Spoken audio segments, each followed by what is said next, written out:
पवित्र बाइबल का वचन पढ़े और सुने जाने पर प्रभु यीशु मसीह आपको और आपके परिवार को आशीष दे। पवित्र बाइबल लूका की पुस्तक का 23 अध्याय वचन 1 से 56 यह कहता है। वचन 1 तब सारी सभा उठकर उसे पीलातुस के पास ले गई। वचन 2 और वे यह कहकर उस पर दोष लगाने लगे कि हमने इसे लोगों को बहकाते और कैसर को कर देने से मना करते और अपने आप को मसीह राजा कहते हुए सुना है। वचन 3 पीलातुस ने उससे पूछा, क्या तू यहूदियों का राजा है? उसने उसे उत्तर दिया कि तू आप ही कह रहा है। वचन 4 तब पीलातुस ने महायाजकों और लोगों से कहा, मैं इस मनुष्य में कुछ दोष नहीं पाता। वचन 5 पर वे और भी दृढ़ता से कहने लगे, यह गलील से लेकर यहाँ तक सारे यहूदिया में उपदेश दे देकर लोगों को उकसाता है। वचन 6 यह सुनकर पीलातुस ने पूछा, क्या यह मनुष्य गलीली है? वचन 7 और यह जानकर कि वह हेरोदेस की रियासत का है, उसे हेरोदेस के पास भेज दिया, क्योंकि उन दिनों में वह भी यरूशलेम में था। वचन 8 हेरोदेस यीशु को देखकर बहुत ही प्रसन्न हुआ, क्योंकि वह बहुत दिनों से उसको देखना चाहता था, इसलिए कि उसके विषय में सुना था और उसका कुछ चिन्ह देखने की आशा रखता था। वचन 9 वह उससे बहुतेरी बातें पूछता रहा, पर उसने उसको कुछ भी उत्तर न दिया। वचन 10 और महायाजक और शास्त्री खड़े हुए तन मन से उस पर दोष लगाते रहे। वचन 11 तब हेरोदेस ने अपने सिपाहियों के साथ उसका अपमान करके ठट्ठों में उड़ाया और भड़कीला वस्त्र पहनाकर उसे पीलातुस के पास लौटा दिया। वचन 12 उसी दिन पीलातुस और हेरोदेस मित्र हो गए। इसके पहले वे एक दूसरे के बैरी थे। वचन 13 पीलातुस ने महायाजकों और सरदारों और लोगों को बुलाकर उनसे कहा। वचन 14 तुम इस मनुष्य को लोगों का बहकाने वाला ठहराकर मेरे पास लाए हो, और देखो मैंने तुम्हारे सामने उसकी जांच की, पर जिन बातों का तुम उस पर दोष लगाते हो उन बातों के विषय में मैंने उसमें कुछ भी दोष नहीं पाया है। वचन 15 न हेरोदेस ने, क्योंकि उसने उसे हमारे पास लौटा दिया है, और देखो उससे ऐसा कुछ नहीं हुआ कि वह मृत्यु के दंड के योग्य ठहराया जाए। वचन 16 इसलिए मैं उसे पिटवाकर छोड़ देता हूं। वचन 17 तब सब मिलकर चिल्ला उठे। वचन 18 इसका काम तमाम कर और हमारे लिए बरअब्बा को छोड़ दे। वचन 19 यही किसी बलवे के कारण जो नगर में हुआ था और हत्या के कारण बंदी गृह में डाला गया था। वचन 20 पर पीलातुस ने यीशु को छोड़ने की इच्छा से लोगों को फिर समझाया। वचन 21 परंतु उन्होंने चिल्लाकर कहा कि उसे क्रूस पर चढ़ा, क्रूस पर। वचन 22 उसने तीसरी बार उनसे कहा, क्यों? उसने कौन सी बुराई की है? मैंने उसमें मृत्यु दंड के योग्य कोई बात नहीं पाई, इसलिए मैं उसे पिटवाकर छोड़ देता हूं। वचन 23 परंतु वे चिल्ला चिल्लाकर पीछे पड़ गए कि वह क्रूस पर चढ़ाया जाए, और उनका चिल्लाना प्रबल हुआ। वचन 24 सो पीलातुस ने आज्ञा दी कि उनकी विनती के अनुसार किया जाए। वचन 25 और उसने उस मनुष्य को जो बलवे और हत्या के कारण बंदी गृह में डाला गया था और जिसे वे मांगते थे, छोड़ दिया और यीशु को उनकी इच्छा के अनुसार सौंप दिया। वचन 26 जब वे उसे लिए जाते थे तो उन्होंने शमौन नाम एक कुरेनी को जो गांव से आ रहा था पकड़कर उस पर क्रूस को लाद दिया कि उसे यीशु के पीछे पीछे ले चले। वचन 27 और लोगों की बड़ी भीड़ उसके पीछे हो ली, और बहुत सी स्त्रियां भी जो उसके लिए छाती पीटती और विलाप करती थीं।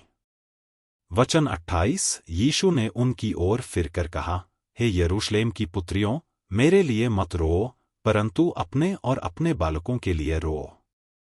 वचन 29 क्योंकि देखो वे दिन आते हैं जिन में कहेंगे, धन्य हैं वे जो बांझ हैं, और वे गर्भ जो न जने, और वे स्तन जिन्होंने दूध न पिलाया।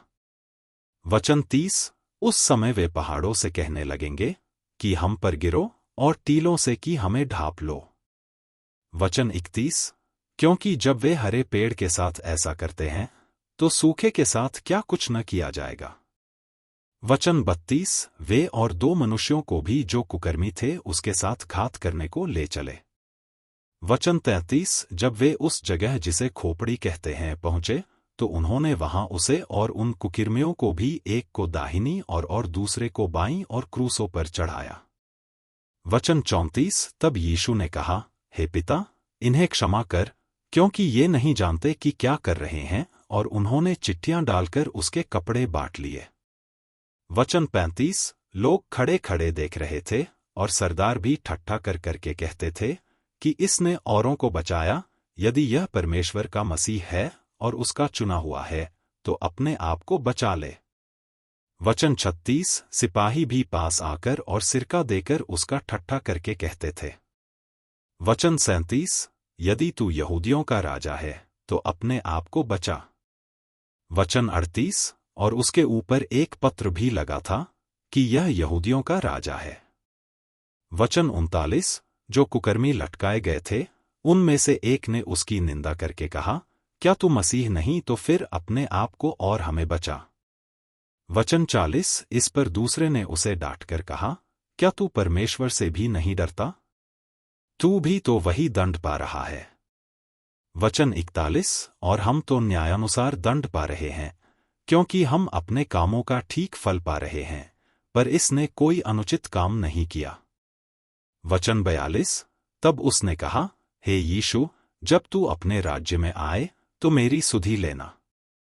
वचन 43, उसने उससे कहा, मैं तुझसे सच कहता हूं कि आज ही तू मेरे साथ स्वर्गलोक में होगा। वचन 44, और लगभग 2 पहर से तीसरे पहर तक सारे देश में अंधियारा छाया रहा।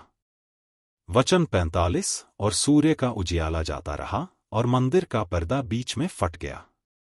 वचन 46, और यीशु ने बड़े शब्द से पुकार कर कहा, हे पिता, मैं अपनी आत्मा तेरे हाथों में सौंपता हूं, और यह कहकर प्राण छोड़ दिए। वचन 47, सूबेदार ने जो कुछ हुआ था देखकर परमेश्वर की बड़ाई की और कहा, निश्चय यह मनुष्य धर्मी था।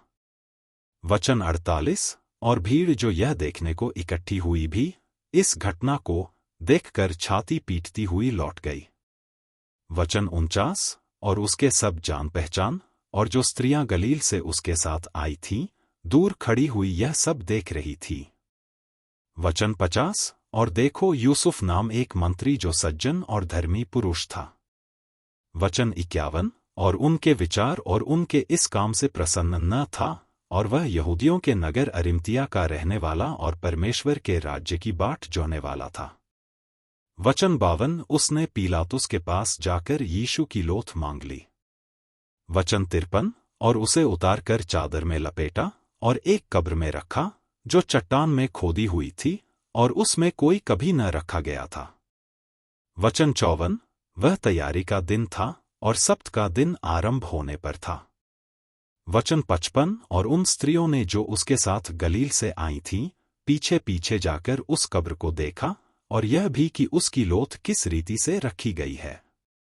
वचन 56, और लौटकर सुगंधित वस्तुएं और इत्र तैयार किया, और सप्त के दिन तो उन्होंने आज्ञा के अनुसार विश्राम किया। यदि आप विश्वास करते हैं तो यह वचन सभी विश्वासियों को भेजें और इस चैनल को प्रभु यीशु मसीह के नाम से सब्सक्राइब करें और आशीष प्राप्त करें। धन्यवाद।